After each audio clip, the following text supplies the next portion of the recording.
I remember my mom and dad's dinner parties with their friends in the dining room. I would often help beforehand by putting olives, which we only had with company, which I loved black olives. But mom sometimes made chopped olive sandwiches, which I liked, along with stuffing celery with cream cheese or small dill pickles, maybe deviled eggs. I forget, but I do remember the olives and stuffed celery. I remember when Meryl and I went to bed, we could hear Mom and Dad and their friends talking and laughing.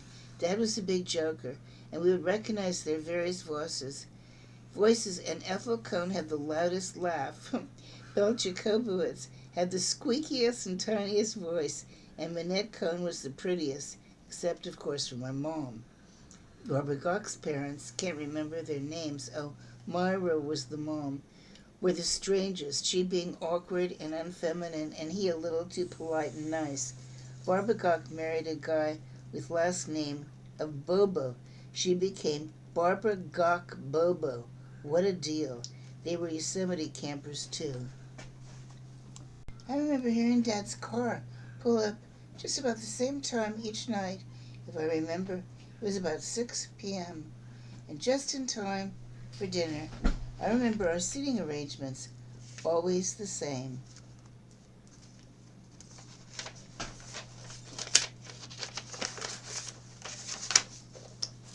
At dinner, Dad sits furthest inside, Marilyn facing the kitchen, Mom at the head of the table, and myself facing the dining room across from Marilyn.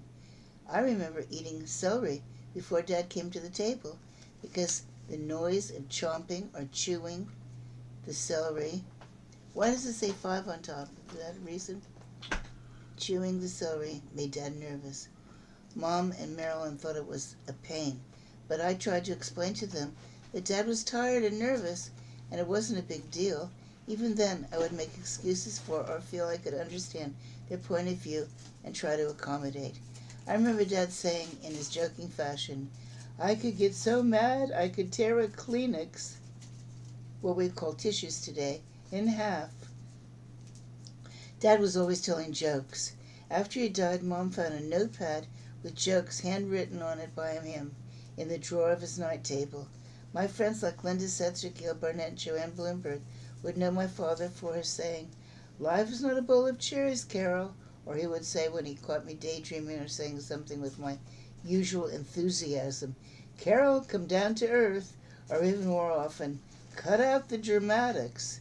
Mom did all the cooking except Dad's specialties of latkes and balinces, even though I think my mom said it wasn't Dad who made the balinces, it was her. I thought it was him. Mom would alternate each night with a garden salad or cottage cheese and fruit. We would often have soup and then a main hot dish of fish or meat and a vegetable and potato or rice. Dessert was often cookies from the yellow fat chef cookie jar, where we would hear Mom often saying, Carol, have another cookie, and Marilyn, you've had enough. I was always skinny, and I do mean skinny, and Marilyn was a little too chubby. Mom would make things like pot roast, very nice, probably in her pressure cooker. I loved artichokes, roast beef, T-bone porterhouse, or sirloin steak, lamb chops, another favorite of mine until I moved to the country in New Jersey, saw the wonderful farm animals, and couldn't eat lamb chops again. Liver, tongue, we were and are Jewish, and for fish, I remember often filet of sole.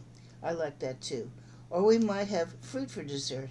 Friday nights were fish night because we lived in a predominantly Catholic, even mainly Irish neighborhood, and fresh fish came to the market on Friday because the Catholics always ate fish on Friday in those days. When we had something like liver, I remember chewing and counting to 22 before I could swallow it, and I was the slowest eater at the table, and we were to eat everything on our plates, and it seemed to be in my memory that everyone would leave the table and I would still be eating there. Oh, I also remember Dad bringing home from our store the soda and the pastries that did not sell, and the pastries seemed too stale, and the soda would be orange, which I never liked. My mom always remembered my favorite breakfast of French toast. My favorite dinner was lamb chops, and even when I came to visit as an adult, she would make them for me. I remember Oakland Grandma and Grandpa coming to visit on Sundays after Sunday school, dressed in their native New England finery, her in her long neat coat and matching hat, probably one that he had made since he was a retired furrier. He in a classy overcoat, a hat, she bringing her honey cake, which was quite hard, and I would serve her tea and wanted to make it just right, and when she greeted us, Marilyn and I would know she would kiss us very hard on our necks, and it even hurt a little. I remember my dad getting my first job for me during the summer in downtown San Francisco, and I was 14 and a half, and I did something with opaquing negatives. One day a tall gray-haired man, big man, came in and everyone was whispering that it was the famous photographer Ansel Adams. I remember meeting my dad after work at the store to drive home with him, and as he closed the store, he had 4 locks on the 4 corners of the gate to the door, and he would shake each lock to be sure it locked 2 times, going around all 4, and then as we would walk down the street to the car, he would open different doors of other businesses and yell goodbye to them. It was fun going to the store. I really liked that. Our mom and pop store was very cool. I just thought of more memories. I remember going to the Nutcracker Ballet and going to see Judy Garland, Danny Kaye, Frank Sinatra, and other things, and plays at the Current. I think those were the names of the 2 theaters in SF. I remember going to Sigmund Stern's Grove, and I loved the outside performances there. I remember going swimming with Linda Setzer at the large Flyshacker swimming pool with the salt water that would hold us up. I remember Blackie, our first pet. Blackie was Dad's dog before I was born. I remember when Blackie died, maybe I was about 5 years old. I wanted another dog, and Dad said that Blackie wouldn't want another dog to take his place, and I believed him.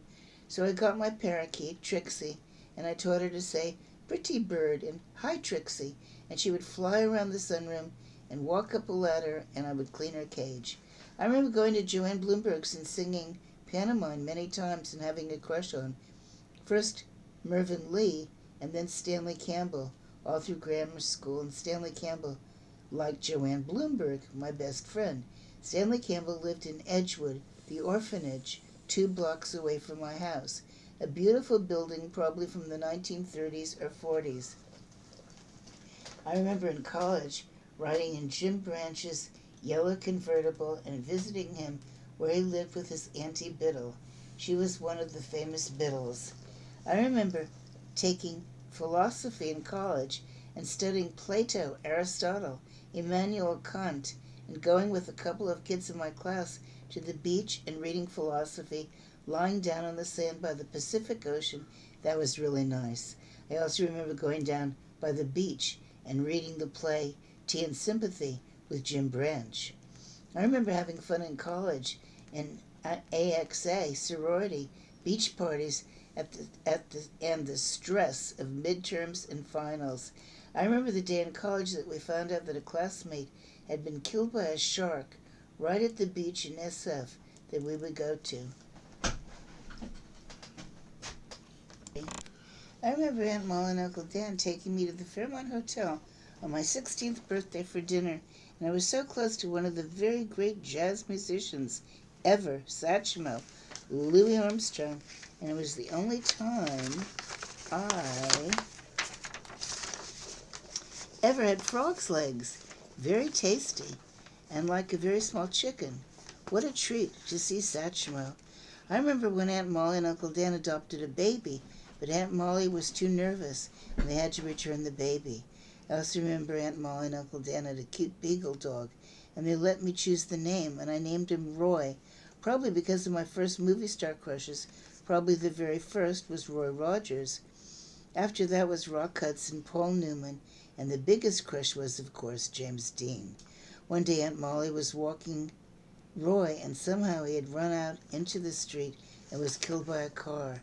I remember Aunt Molly coming home about 3 different times from being hospitalized, and she had shock treatments, which she hated, and we would all go out to dinner with her, my mom's whole family, when she left the hospital, and no one mentioned the hospital.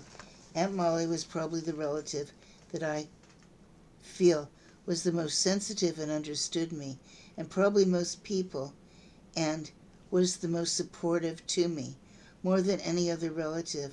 I think she was the most creative and free thinker. My dad was a free thinker too. Aunt Frida was, to me, the most independent. Aunt Mildred, Dad called her Millie, was the prettiest and the sweetest, and she would call her husband, Uncle Fred, Freddie, all the time. They always seemed like young lovers. She had a miscarriage and never had children. Uncle Fred was my mom's favorite, I think, and Uncle Max was the most handsome. He had a friend who took the black and white 8x10 photographs of us. I remember wanting to have long hair, but my mom thought my hair was too thick, so she would have me wear it short, but I would take about 15 or so colored ribbons, attach them with a bobby pin on top of my head, and pretend that they were long hair. I'm pretty sure the reason why I still and have always worn my hair long, even though I'm 62 years old now, because I always wanted long hair as a child. But I do remember my mom making pretty long curls with rags, called rag curls, I think, 2-inch wide and about 12 inches long, white rags. Maybe I should start that trend again. It's long forgotten. I remember seeing the movie The Red Shoes, and I do believe that really inspired me to love and study ballet and other dance classes. I remember Bobby talking Yiddish to Mom, and I would say that she should speak English so I could understand, and now, how I wish I would have learned Yiddish instead. I remember going to high school dance and learning that James Dean had died in a car crash, and all of us girls were crying. I remember going to the drive-in movie theater with my sorority sisters in college, and I still love drive-ins. One of the first drive-in restaurants was Mel's Drive-In that was near my high school in SF.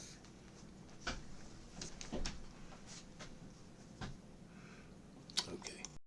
I remember the enjoyment of buying new coats, dresses, and shoes for the Jewish high holy days. Linda Setzer and I would sit together and read the prayer books together and giggle in the balcony of the temple, and we would go outside and socialize with the other kids, and we would all try to fast. Just the other day, my husband Richard and I left our house at 4 a.m. to see the meteor shower that comes only once every 20 years, I think. And it was cold, and I remember the same feeling when Daddy and Mom would wake us and get us up early to drive to Yosemite in the summer. Early mornings and cold getting out of bed, but always a feeling of excitement and adventure. I remember Daddy driving me to Sunday school and the two of us driving for about a half hour in silence. I would try to think of something to say to Daddy and wish he would say something to me. Now that I've been married for 30 years, my husband Richard is just as silent as my dad was, but I always have something to say to him. Just ask him and he will verify this fact. In fact, he calls me Chatty Carol. I remember my bat mitzvah and standing in front of the congregation at the temple, and I had a very proud feeling after, because it was a bit scary, and I pulled it off okay.